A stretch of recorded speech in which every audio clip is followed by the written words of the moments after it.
Halo, kami dari kelompok 2 yang beranggotakan 1. Alifia Dia Uhab, 2. Muhammad Fardian Salo, 3. Rafli Anna Della Fatah, 4. Resti Atika Indriani, 5. Risma Maulida, 6. Salsabila Aska Firdausia, 7. Sera Aisyah, 8. Siska Mondani.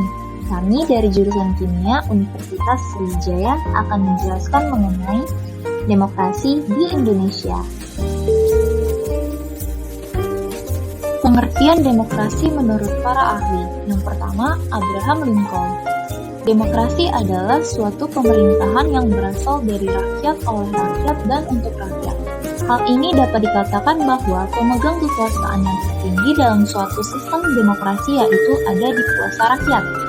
Dan rakyat memiliki hak, kesempatan, dan suara yang sama untuk mengontrol dan mengatur kebijakan pemerintah melalui keputusan yang terbanyak.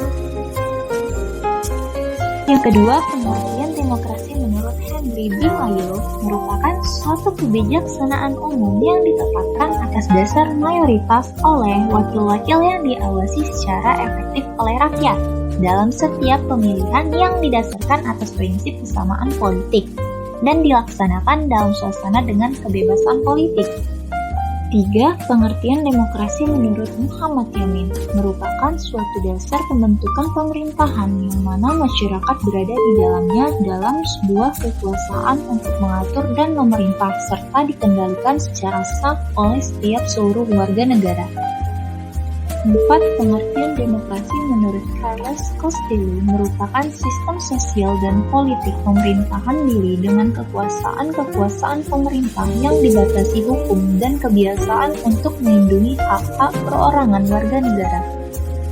5. Pengertian demokrasi menurut Kunchoro Purbo Pramoto merupakan negara yang pemerintahannya dipegang oleh rakyat. Hal ini berarti suatu sistem di mana rakyat diikutsertakan dalam pemerintahan negara. Demokrasi secara umum berasal dari kata demos yang artinya rakyat dan kratos atau praetein yang artinya kekuasaan. Jadi, demokrasi adalah sistem pemerintahan yang kekuasaan tertingginya dipegang oleh rakyat.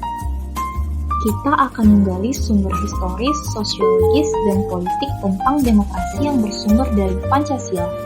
Yang pertama, sumber nilai yang berasal dari demokrasi desa.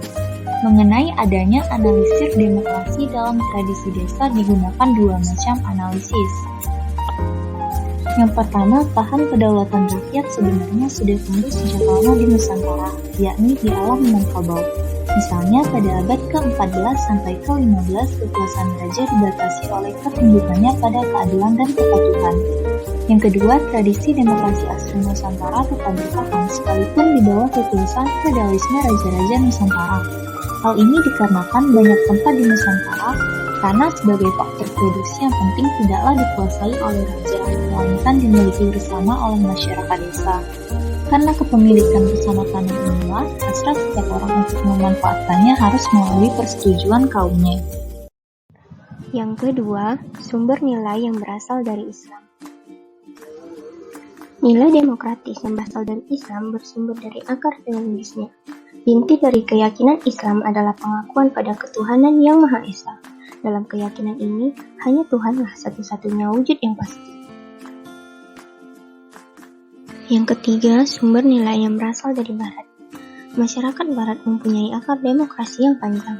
Kehadiran kolonialisme Eropa, khususnya Belanda di Indonesia, membawa dua sisi dari koin peradaban Barat.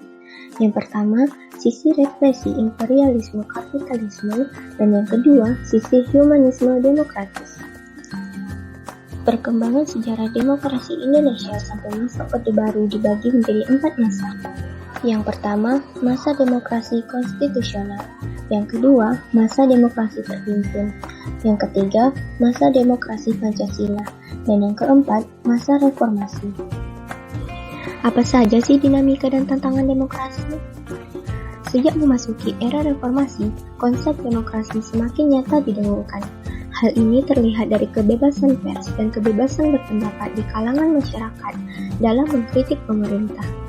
Namun di sisi lain, era reformasi juga membawa dilema untuk bangsa ini. Salah satunya adalah Kebebasan berpendapat kerap disalahgunakan sebagai penegasan terhadap identitas kelompok tertentu atas nama mayoritas. Beberapa contoh dinamika dan tantangan demokrasi yang bersumber dari Pancasila. Yang pertama, pelanggaran HAM. Yang kedua, minimnya pelibatan aspirasi publik. Dan yang ketiga, Demokrasi Indonesia. Sepanjang sejarah Indonesia pernah mengalami dinamika ketatanegaraan dengan berubahnya konstitusi yang dimulai sejak berlakunya Undang-Undang Dasar 1945 yang pertama, Konstitusi RIS 1949, Undang-Undang Dasar Serikat 1950, dan kembali lagi ke Undang-Undang Dasar 1945 yang kedua, dan akhirnya telah berhasil mengamandemenkan Undang-Undang Dasar 1945 sebanyak 4 kali. Demokrasi ini dapat kita amati dari fungsi dan peran lembaga permusyawaratan dan perwakilan rakyat menurut Undang-Undang Negara Republik Indonesia tahun 1945, yakni MPR, DPR, dan DPD. Next. Baik, lanjut ke sistem perwakilan Indonesia. Merupakan sistem yang khas, sebab di samping terdapat DPR sebagai lembaga perwakilan berdasarkan aspirasi rakyat, juga ada DPD sebagai lembaga penampung aspirasi daerah. Dinamika ini tentu saja kita harapkan akan mendatangkan kemaslahatan kepada semakin sehat dan dinamisnya demokrasi Pancasila yang tengah melakukan konsolidasi menuju demokrasi yang matang. Hal ini merupakan peluang dan sekaligus tantangan bagi segenap komponen bangsa. Lanjut. Esensi dan urgensi demokrasi Pancasila. Kehidupan demokratis yang harus dikembangkan. Demokrasi itu selain memiliki sifat yang universal, yakni diakui oleh seluruh bangsa-bangsa yang beradab di seluruh dunia, juga memiliki sifat yang khas dari masing-masing negara. Sebagai demokrasi yang berakar pada budaya bangsa, kehidupan demokratis yang kita kembangkan harus mengacu pada landasan ideal Pancasila dan landasan konstitusional UUD NKRI tahun 1945. Berikut ini 10 pilar demokrasi Pancasila yang dipesankan oleh para pembentuk negara RI sebagaimana diletakkan di dalam UUD Republik Indonesia tahun 1945.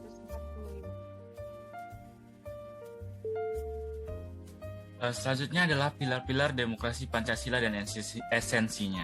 Yang pertama itu ada demokrasi berdasarkan ketuhanan yang Maha Esa. Maksudnya adalah seluk-beluk sistem serta perilaku dalam menyelenggarakan kenegaraan Republik Indonesia harus taat asas, konsisten, atau sesuai dengan nilai-nilai dan kaidah-kaidah dasar ketuhanan yang Maha Esa. Nah, yang kedua itu ada demokrasi dengan kecerdasan.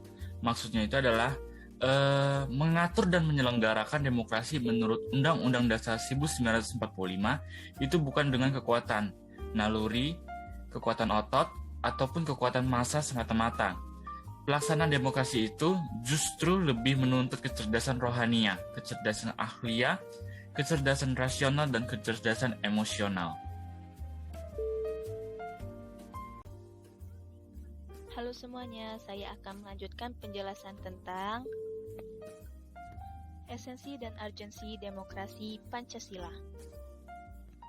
Materi yang ketiga adalah demokrasi yang berkedaulatan rakyat. Maksud esensinya adalah kekuasaan tertinggi ada di tangan rakyat. Secara prinsip, rakyatlah yang memiliki atau memegang kedaulatan itu.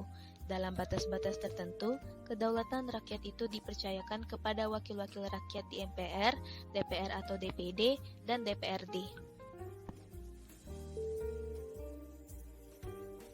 Materi yang keempat yaitu demokrasi dengan pembagian kekuasaan.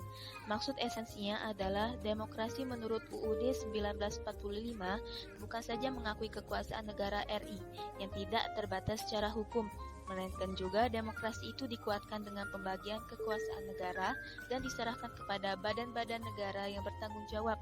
Jadi demokrasi menurut Undang-Undang Dasar 45 mengenal semacam division and separation of power dengan check and balance.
bagian dari kelompok A